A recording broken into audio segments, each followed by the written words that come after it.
Tem povo que acha que sabe o que é filme ruim, né? Mal sabe eles que tem filme que olha pra cara do bom senso, cospe no chão e sai correndo com um orçamento de R$2 e um roteiro escrito num guardanapo engordurado. Hoje a gente vai mergulhar no lado mais bizarro do terror, o trash raiz, aquele que é tão absurdo que você não sabe se ri, se chora ou se liga pra polícia. Vamos começar pelo desastre que virou tempestade, Sharknado. Meu, essa obra do caos parece ter nascido de uma aposta de bar do tipo, será que alguém toparia ver um tornado cheio de tubarões comendo gente em Los Angeles? E aí, ao invés de rir e ir dormir, alguém resolveu escrever o roteiro. Resultado, tubarões voando pela cidade como se fossem pombos famintos, mordendo desde surfistas até executivos no meio da rua. O CGI parece feito no Paint 3D e a atuação, meu filho, mais travada que as minhas costas. Mas é aí que mora a mágica. Sharknado não tenta ser bom, ele quer ser exatamente essa bagunça ambulante. Você assiste, dá risada, pensa, meu Deus, quem que aprovou isso? E de repente já tá no segundo filme, querendo saber se eles vão lutar contra tubarões espaciais. E se tubarão voando é estranho, imagina um padre que se transforma num dinossauro. Velocipastor conta a história de um padre que, por algum motivo que nem ele deve entender, ganha o poder de se transformar num Velociraptor. E isso depois que ele encontra um artefato lá na China. Um Velociraptor de fantasia de festa infantil que parece ter custado uns $15 e um refrigerante. O cara decide usar essa benção ou maldição pra lutar contra o crime e acabar com ninjas. Tudo isso com a ajuda de Carol, uma prostituta que também é médica e advogada. Porque, né?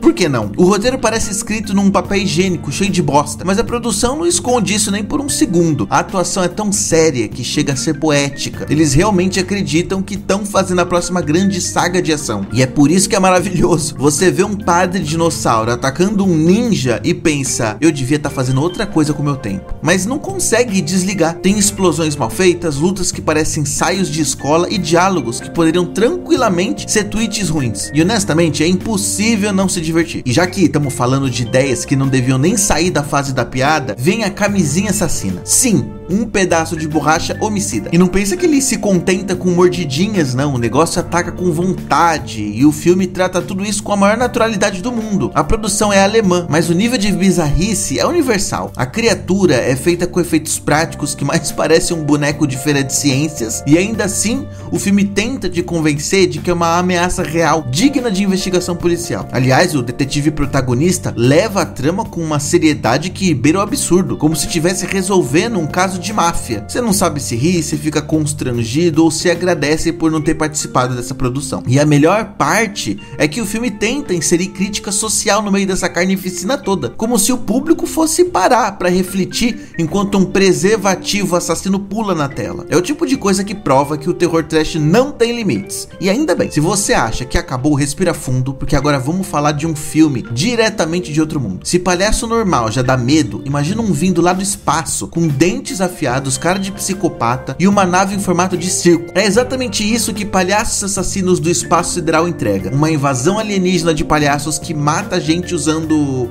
armas de algodão doce. O filme parece ter saído de um pesadelo de criança depois de comer doce demais. A maquiagem, meu, é tão exagerada que beira o grotesco e cada cena tenta superar a anterior no quesito qual foi o nível de drogas pra pensar nisso. Eles sequestram humanos, transformam em casulos de açúcar e ainda usam tortas de creme como armas letais. A trilha sonora é uma mistura de música circense com sintetizador barato e funciona perfeitamente pra te lembrar que você tá vendo algo que nem devia existir. É um filme tão bizarro que lá no fundo até dá vontade de respeitar, porque precisa ter muita coragem para botar isso no papel, convencer investidores e ainda rodar até o final. E sim, de alguma forma virou cult. Isso só prova que o público do cinema trash é o mais insano que existe. E falando em cult, a gente tem também o nosso querido Huber, o pneu assassino. Esse clássico renascentista 10 de 10 conta a história de um pneu que ganha vida e começa a matar gente. Só que não é qualquer morte não, ele usa poderes telecinéticos para fazer a cabeça das vítimas explodirem. Sim, você viu certo, um pneu psicopata com poderes do Xavier. O roteiro já começa te lembrando que não existe motivo pra nada, como se o diretor estivesse dizendo, ó, não tenta entender, só aceita, tá bom? O pneu rola pelo deserto, observa humanos e decide que é hora de virar serial killer. O mais engraçado é que o filme ainda tenta ser metalinguístico, com um grupo de pessoas assistindo a história de longe, como se fosse um reality show mortal. Só que no fundo, tudo que importa é que um pedaço de borracha inanimado tá matando mais gente que muito muito vilão famoso. O visual dele, pensando antes de atacar, é tão ridículo que você não sabe se você ri ou se você desliga a televisão. No final, você se pega torcendo pelo pneu e aí percebe que perdeu completamente o controle da sua vida. Claro que o cinema trash também sabe atacar na cozinha. O próximo filme dessa lista é basicamente o "e se" mais aleatório que alguém já colocou no papel. E se tomates resolvessem se rebelar contra a humanidade? E não estamos falando de tomate mutante super elaborados não, são tomates comuns, daqueles que você compraria na feira, mas com um apetite insaciável por carne humana. Esse é o Ataque dos Tomates Assassinos. As cenas de ataque são um espetáculo de improviso e baixo orçamento. Gente correndo, tropeçando, fingindo que está sendo devorada por uma fruta de salada gigante, e a trilha sonora tem uma música tema que gruda na sua cabeça de um jeito tão irritante que parece vingança dos próprios tomates. É o tipo de filme que, se você tentar explicar pra alguém, vai parecer que tá inventando, e mesmo assistindo você ainda não acredita que existiu. A produção abraça a tosquice de um jeito tão desavergonhado que ela te conquista, pô. Só que depois de ver, toda vez que olhar pra um molho de macarrão, você vai lembrar disso. E quando você acha que o trash já explorou todos os objetos possíveis como vilão, ele passa a investir em objetos de casa. Um deles é certamente o que a gente mais usa na nossa sala, o sofá. Lançado em 2019, o Sofá Assassino é sobre uma jovem bailarina chamada Francesca, que recebe de presente uma poltrona reclinável aparentemente normal. O que ela não sabe é que o móvel tá possuído por um espírito vingativo que desenvolve uma obsessão doentia por ela. E quando eu digo obsessão, é no sentido mais literal possível. O sofá persegue, observa e, quando tem chance, elimina qualquer um que se aproxima demais da sua dona. O mais engraçado é que o filme tenta criar cenas de suspense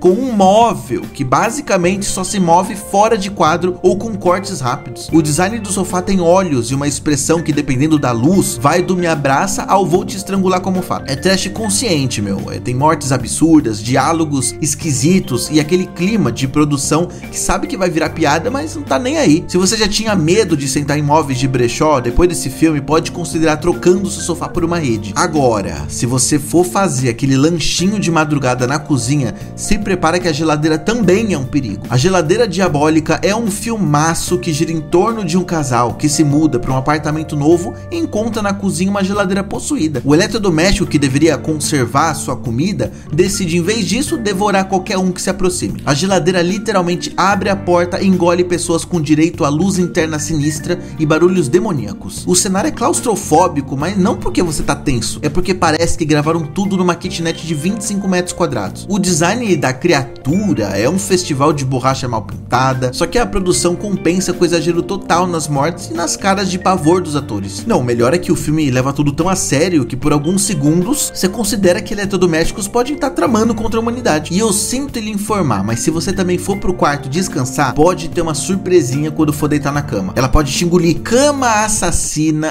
Ai, meu Deus. O que eu tô fazendo na minha vida? Esse aí é um filme de 77 que tenta contar a história de um móvel amaldiçoado, como sempre, né? E com fome de carne humana, às vezes de qualquer objeto que cai nele. A digestão acontece dentro do colchão, onde o líquido amarelo nojento engole as vítimas como se fosse uma jacuzzi demoníaca. O mais surreal é que, no meio dessa maluquice, o filme ainda inclui um narrador improvável, o espírito de um artista preso dentro de um quadro que fica comentando, quase com um tédio, cada refeição dessa cama. Não tem intenção de verdade e nem lógica. É o tipo de situação que você termina pensando que realmente precisa de um psicólogo. E acredite, por mais que pareça impossível, o filme consegue se levar a sério. Tem até momentos em que você pensa que vai rolar alguma explicação elaborada, mas não, é só mais um banquete de trecheira pra todo lado. Parando pra pensar, eu aconselho a não ficar em nenhum canto da sua casa. Os espíritos vingativos estão muito sem criatividade ultimamente. Vai que eles possuem até o ventilador. E pra fechar essa bagaça com chave de merda, se existe um trono pro melhor / pior filme da história, Troll 2 tá sentado nele com uma coroa feita de fita adesiva. A ironia já começa no título. Não tem absolutamente nada a ver com Troll. E pra piorar, nem tem trolls de verdade. Aqui os vilões são goblins vegetarianos que transformam humanos em uma pasta verde e aí depois eles devoram. É o tipo de premissa que já parece escrita durante uma ressaca pesada, mas o filme consegue ser ainda mais inacreditável na execução. O elenco foi praticamente todo formado por moradores da cidade onde gravavam. Eles não tinham experiência nenhuma de atuação, o que gera diálogos dito com zero emoção ou com emoção até demais. Nunca no meio termo. As cenas de tensão são tão mal coreografadas que você acaba rindo de situações que deveriam ser sérias. E claro, tem o icônico "Oh my God", que virou meme eterno. Oh my God! É tão ruim que é quase um patrimônio cultural. Cara, no fim das contas, o cinema trash é como aquele amigo que fala besteira o tempo todo, mas você mantém por perto porque sabe que vai render história. Não tem nada de sutileza, nada de roteiro impecável, mas sobra coragem pra abraçar a tosquice sem vergonha. E convenhamos, é isso que faz esses filmes tão inesquecíveis. Ninguém aqui tá tentando ganhar Oscar, estão competindo pra ver quem cria a maior maluquice possível. Seja um tomate gigante, um pneu com poderes mentais ou uma geladeira carnívora, todos eles provam que no terror trash não existe limite pra criatividade ou pro mau gosto, e talvez seja exatamente por isso que a gente assiste. Então me diz aí nos comentários, qual desses filmes você teria coragem de assistir de novo? Ou melhor, qual deles você teria medo de ter em casa? Porque depois de hoje até sua cozinha pode ser um lugar perigoso. Muito obrigado pela audiência, por ser essa pessoa incrível. Eu tô te esperando no próximo vídeo, hein? Fui!